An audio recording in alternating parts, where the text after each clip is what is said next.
তোমাদেরকে মজা দেওয়ার জন্য আবারও একটি নতুন গল্প নিয়ে হাজির হলাম। গল্পটি শোনার মতো, আশা করি তোমাদের দাঁড়িয়ে যাবে এবং তোমরা হাতের কাজ করতে সবাই হেডফোন নিয়ে বসে যাও। যদি আমার গল্প শুনে মজা পাও তাহলে অবশ্যই আমার চ্যানেলটি সাবস্ক্রাইব করবে। তো চলো বন্ধুরা, আমরা কথা না বাড়িয়ে আসল গল্পে চলে আই। আমি অনেক দেখাশোনার পরে শেষে একটা গরিব মেয়েকে বিয়ে করেছিলাম। তার একটা 13 বছরের বোন ছিল। বিয়ের সময় আমার বউয়ের সাথে তার বোনও আমার বাড়িতে চলে আসে, আর সে সারাদিন আমার বউয়ের সাথে থাকত। এতে আমার অনেক রাগ হতো। সে রাতের বেলায়ও আমাদের ঘরে এসে ঘুমাতো। একদিন আমি আমার বউয়ের উপর অনেক রাগ দেখালাম আর অন্য ঘরে গিয়ে দরজা বন্ধ করে দিলাম। তারপরে যখন আমি ওই ঘরে ঢুকলাম তখন আমার মনটা বেরিয়ে গেল, কারণ ওখানে তো বিয়ের প্রথম রাতে যখন আমি ঘরে আসি তখন আমি অনেক আনন্দে ছিলাম। আমি বিয়ের প্রথম রাতের উপহার তো এনেছিলামই, তার সাথেও ভালোবেসে আর একটা উপহার কিনে এনেছিলাম। আমি ওর জন্য ফুলের মালা কিনে এনেছিলাম, কারণ আমি জানতাম মেয়েদের এই ধরনের উপহার অনেক পছন্দ। কিন্তু যেই আমি আমার ঘরের দরজাটা খুললাম আমি অবাক হয়ে উঠলাম। সামনের দৃশ্যটা অনেক আশ্চর্যের। আমার বউয়ের 13 বছরের বোন তার সাথে বসেছিল আর সে কাঁদছিল। এ কান্না কোনো সাধারণ কান্না নয়, সে অনেক কাঁদছিল। সে আমার রিক্তাকে অনেক চিন্তায় ফেলে দিয়েছিল। রিক্তা তার বোনকে ধরে সান্ত্বনা দিচ্ছিল। আমি গিয়ে জিজ্ঞেস করলাম, রিক্তা, ওর কি হয়েছে? ওর শরীর ঠিক আছে তো? রিক্তা বলে, হ্যাঁ ঠিক আছে। ও কাঁদছে কারণ আমি নতুন জীবন শুরু করতে চলেছি, তাই ওর মনে হচ্ছে ওকে দেখার আর কেউ নেই। ওকে দেখে আমার খারাপ মনে হয়। আমি এগিয়ে গিয়ে মীরার মাথায় হাত রেখে বলি, তোমার কোনো চিন্তা নেই। তুমি রিক্তার বোন হও, তার মানে তুমি আমারও বোন। তুমি আমাদের সাথে এই বাড়িতেই থাকবে। রিক্তা, তুমি এই কথাটা ওকে বলনি? রিক্তা বলে, হ্যাঁ আমি বলেছি, কিন্তু ও ছোট তো, ও ঠিক ভরসা পাচ্ছে না। কিছুদিন সময় দাও, ও ঠিক হয়ে যাবে। স্বামীর একটা কথা বলবো? আমি হেসে বলি, রিক্তা, তোমার অনুমতি নেওয়ার কোনো প্রয়োজন নেই। রিক্তা বলে, স্বামীরও কি আজ আমার সাথে ঘুমাতে পারে? যতদিন না ও স্বাবলম্বী হচ্ছে আমি ওকে ছাড়তে পারছি না। ও একা থাকতে অনেক ভয় পায়। মা বাবা এই পৃথিবী ছেড়ে চলে যাওয়ার পর থেকে ও ছোটখাটো ব্যাপারে ভয় পেয়ে নিজের শরীর খারাপ করে বসে। আমি বিয়ের পরে ওকে নিয়ে হাসপাতালে দৌড়াদৌড়ি করতে চাই না। আমি রিক্তার অসুবিধাটা বুঝতে পারি।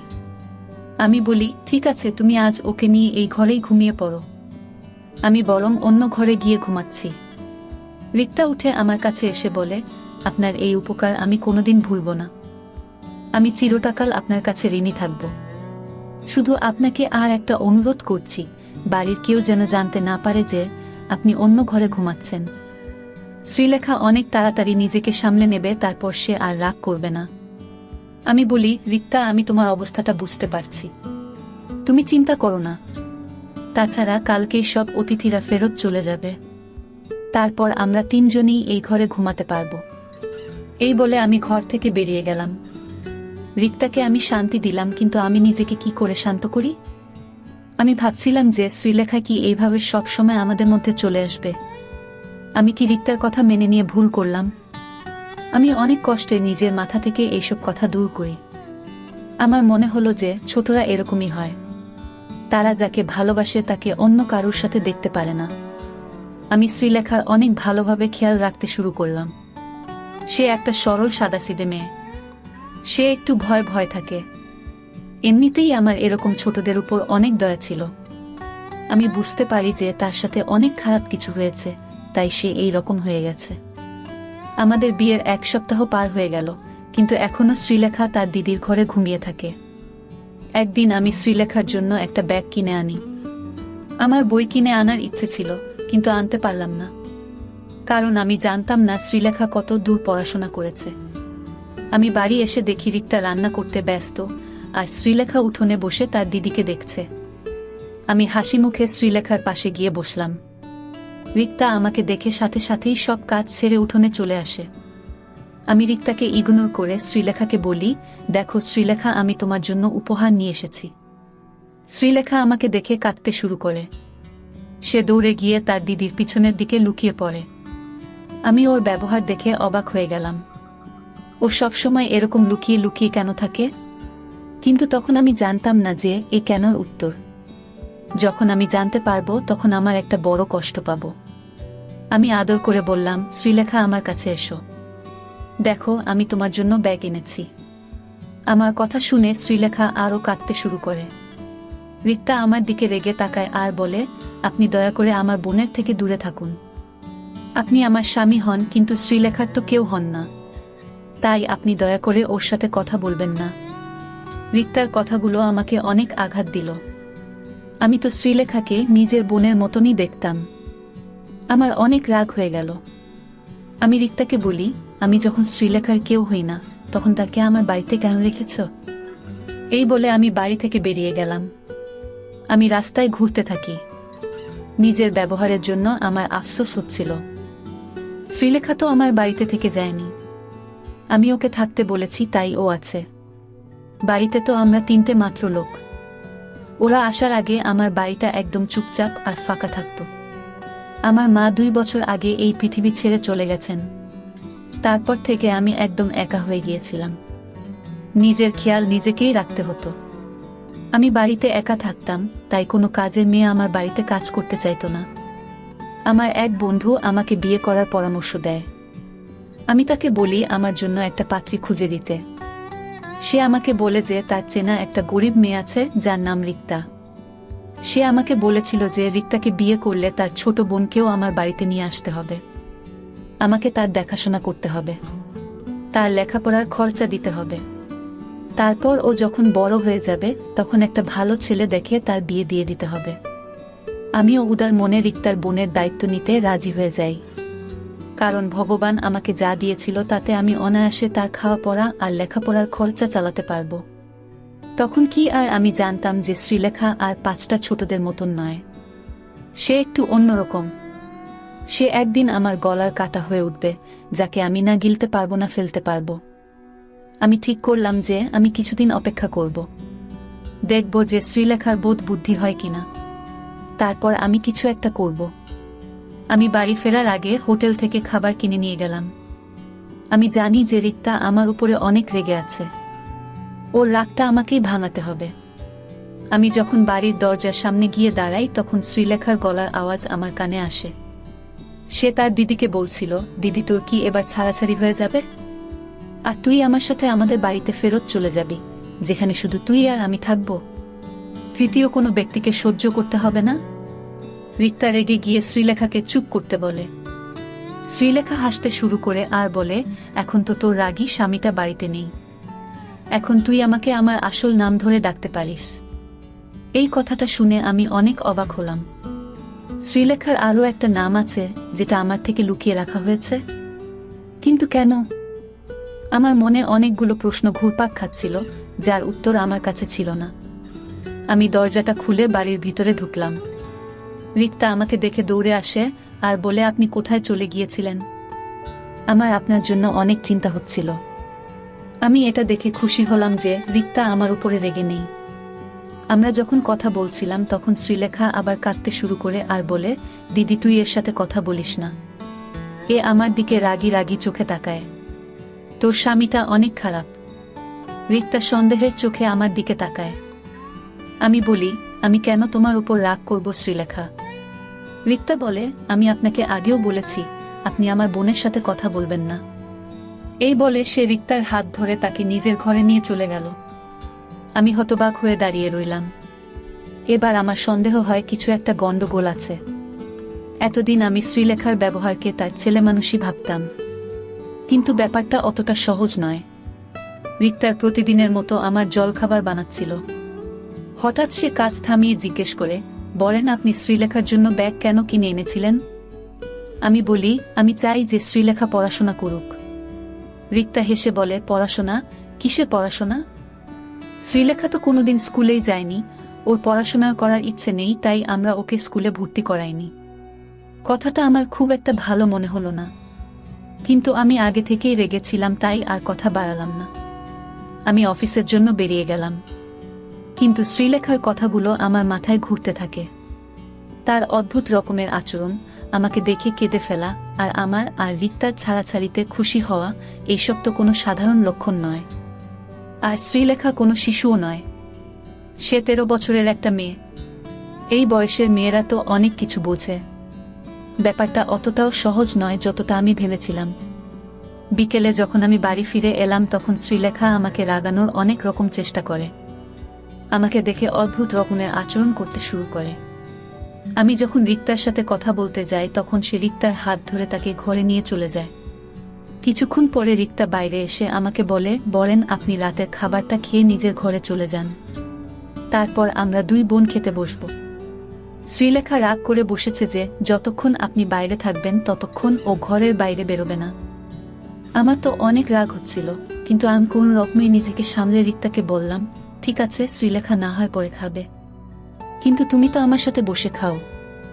রিক্তার উত্তরে আমার মাথায় রাগ উঠিয়ে দিল।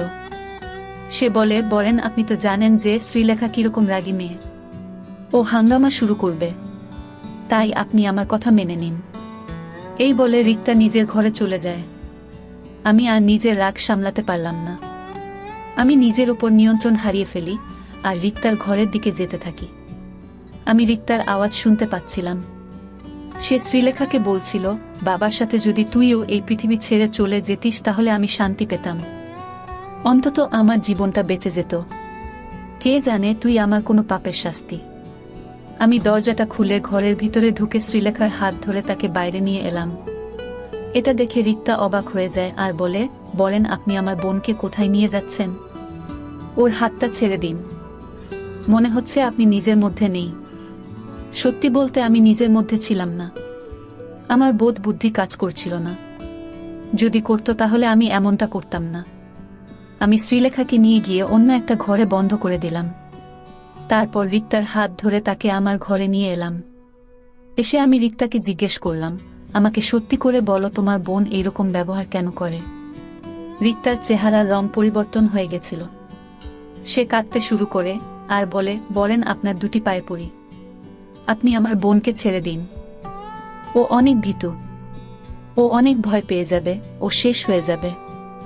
ও একটা রাত তো দূরের কথা, একটা মুহূর্তে আমাকে ছাড়া থাকতে পারে না। আমি আওয়াজ করে বলি, কেন? আজকাল তো ছোট ছোট মেয়েরাও তাদের মাকে ছেড়ে থাকতে পারে।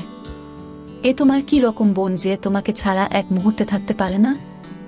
আমার এইসব একদম পছন্দ নয়, আর আমি আর এইসব সহ্য করব না।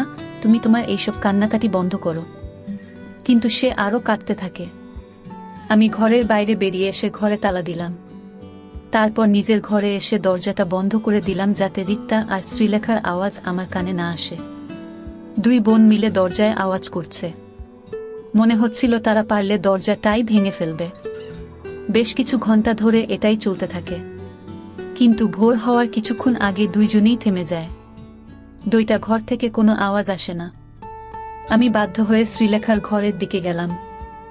আমি শ্রীলেখার কাছে ক্ষমা চেয়ে তাকে রিক্তার কাছে নিয়ে যেতে চেয়েছিলাম, কিন্তু যেই আমি শ্রীলেখার ঘরের দরজাটা খুললাম আমার হাত পা ঠান্ডা হয়ে গেল, কারণ ওই ঘরে তো একটা ছেলে বসে আছে।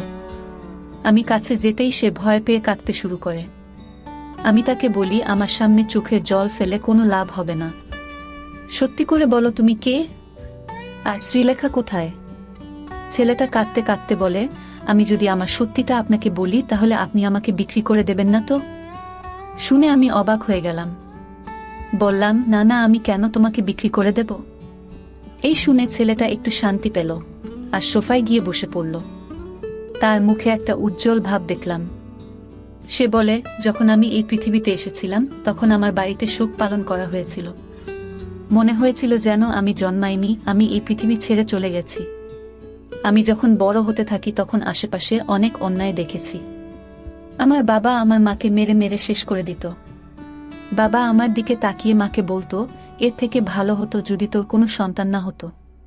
কিন্তু এটা তুই কাকে এই পৃথিবীতে এসেছিলি? বাবার কথা শুনে আমি আয়নার সামনে এসে দাঁড়াতাম।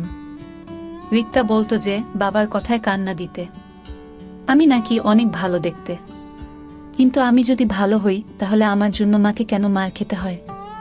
আমি রিক্তার কাছে টাকা চাইলে সে আমাকে 2 টাকার নোট ধরিয়ে দিত। আমি দৌড়ে দোকানে গিয়ে মায়ের জন্য আমার পছন্দ মতন টফি কিনে আনতাম।